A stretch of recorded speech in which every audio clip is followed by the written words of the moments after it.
So, sa mga oras po na to, habang umiinom ako ng kape, kung mapapansin po ninyo sa tabi na to, nakalatag ang mga damit ni Eko. Opo? Yan. Ang mga damit po na to, dahil ayaw niya ng utang, pero inuulit ko po, ito ay kakalaga ng 850. Ang pangako po ni Brad Jody, na kung hindi tututang, ibibigay po sa batang nasa hospital na walang damit. Plus, yung pangako ni Brad Jody na remote control na Ferrari kotse-kotsihan ay ibibigay niya sa batang magiging recipient sa mga damit na to. So, kapatid na Magic, ayan, natatabi ko kay Eko, ang damit yan. So, ito na lang ang huling oras na makikita niya na mga damit na to. At ito ay akin ang i-donate mamaya sa hospital dahil ako'y doon nagkatrabaho. So, nakakalungkot mong sabihin na ang mga damit na to ay 850, inuulit ko. Pero nabaliwala lang, ayaw masukan ng batang to, mas gusto pa niya sukan sa luma, mas mabuti pa na kunin ko na lang. Siguro naman, matutuwa ang batang bibigyan nito. Sis Magic, pwede ho ba na sa akin yun na ibigay yung kotse? Kailan ho ba matatanggap yun, yung darating na remote control na yun? 90 days. 90 days. So, ano paano pagpapadala sa LBC? Uuwi na siya after 90 days. 90 days. Dala ang Ferrari. So, 2 buwan pa yun. Wala ngayon. Ayun. Pansamantala, ibibigay ko na muna itong mga damit na to. At mamaya-maya, pwede ko ba siyang tawagan para ma-confirm ko lang na ma-confirm niya lang na nasa akin yung damit at ililistan niya na yung pangalan ng bata, magiging recipient ng coaching remote control. Okay na? Tawagan niyo kaya ngayon. Eh, di ba? Ano kasi siya chassis, putol-putol, walang signal. So, sige po, sige, tatawagan ko. Sige lang. At least yung final decision, kung ayaw pa rin suotin. Ay, ayaw na nga po eh. Di ba nga, kanina ko pa pinipilit na isuot. Wala na tayong magawa.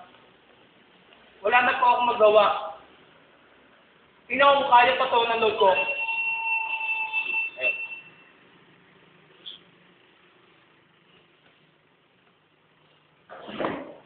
Opo.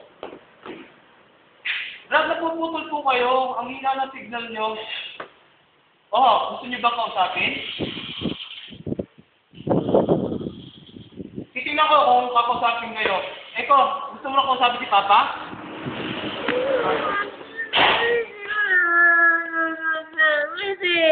Ano yan? Ano daw?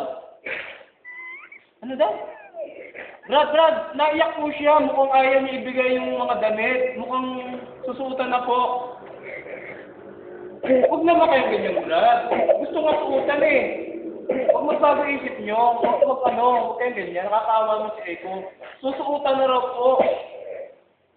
Susuotan naman daw po niya. Oo.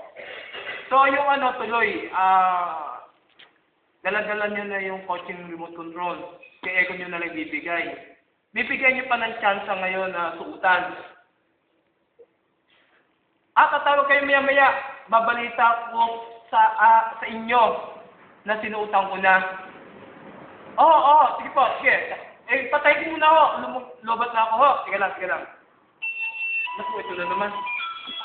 Sige na, stop.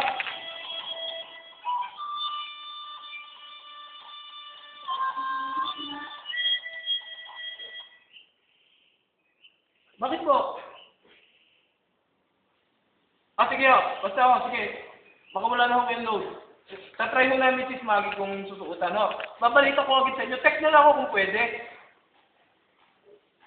Tatawagin niyo kaya? Sige. Sige. Eko, huling chance na to. Pakiusap. Naka-video ka, kung hindi, papadala namin sa internet. Wala na tayong choice. Huwag ka na mahiya. At mainit. Ah, si Mama, si Maggie. Sige na. Sige na. Saan? Saan? Saan? Halika.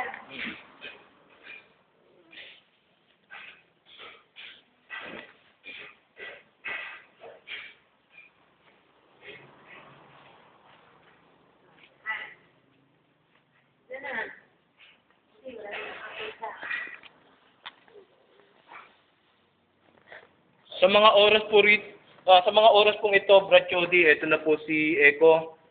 At binibihisan na po ni Sis Maggie. At makikita po ninyo to anumang oras sa internet para katunayan na si Eko ay mabait na po. Hindi na po siya masuwaying bata. Pakiusap ko lang po sa inyo, Brad Chody, na sana po yung naunang desisyon nyo na wag nang ibigay ang remote control, wag na po natin ibigay sa ibang bata. Ay, Eko na lang kasi narinig niya na yun eh. O, yun na po, ayan. O, ito po, ang gwapo po ni Eko sa suot niyang uniform. Ayan, napakabait na bata naman pala. Kailangan lang pilitin. Ayan, ayan, ayan. Ayan po ang uniform na nagkakahalaga ng... Eko, tumayo ka raw. May ka raw, hindi ko naman pala ako. Patay nga pala. Halatang scripted eh. Hindi sumaso. Yan. Ito, nagpa-black check ako. Ay, ngayon ko makukuha. Ay, di ko makukuha ako ng half day. Hello? Yan po, si Sis Beth. Oh, wow! Yan. Yan. Sis! Ito ako! Mamaya para makukuha. Ano ito? Nakuha na ko. Ay, nawala na. Ay, ako na. Kaya sabi ko, kumakas muna ako ng half day.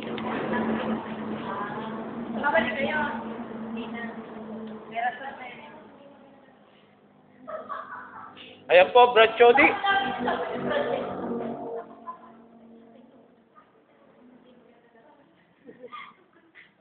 Ayan po, Brad Chody. Si Eko ay kasalukuyan pong sinusuutan ni Sis Maggie ng uniform si Eko na nagkakahalaga ng 850. Oo, Sis Beth. Yung PE 500. Ay, muntika na po kaming mabigo kanina na si Eko ay mapagsuot ng ganito kagandang uniform. Eh, ayaw niya. Sabi ko nga. Ayan, ayan, ayan. Eko, tingin dito, smile. Para alam ni Brad Chody ikaw ay natutuwa. Ha? Alin po? Yung...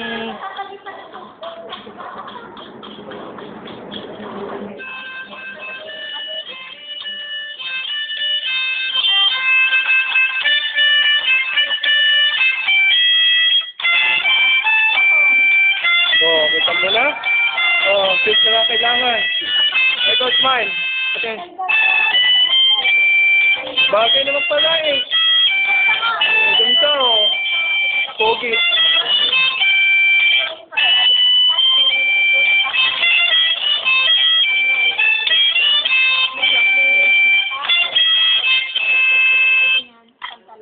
Mukhang may message. Pantalon. Ba't mo pantalon yun?